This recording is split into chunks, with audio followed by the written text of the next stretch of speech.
Samtang nga day may balita mga katropa. Plitihan sa pipila ka biyahe sa Ocean Jet, mikunhod na. Atong sayran ang gadugag detalye katropang Almi Mata. XFM Report. Yes, gianunsyo sa Ocean Fast Ferries Incorporated nga ilang gipaminos ang ilang temporary fuel surcharge human sa padayon nga pagkunod sa presyo sa gasolina. Matod sa kumpanya, ang rollback sa pliti nagkalain-lain depende sa ruta ug ang pinakataas nga pag-ubos mo ang 80 pesos alang sa tourist accommodation sa Cebu Tagbilaran nga biyahe.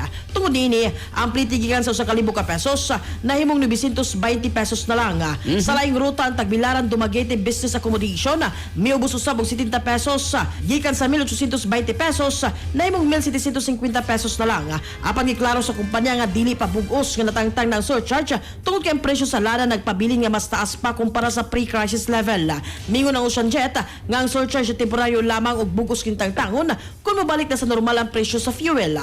Samtang adunay mga pasahero nga napaday og kadismaya online bisan pa sa rollback tungod kay gingon nila nga dili pa igo ang pagkunod sa pliti. Mga katropa, alang sa mapahimsog sa palawas inom sa Thona Plus Gold alang sa nakahiusang Pilipino para sa Pilipinas. Kini yung katropa, Almi Mata, XFM News. XFM Report. Cellphone Plus Gold. Mapalit sa mga butika sa inyong lugar.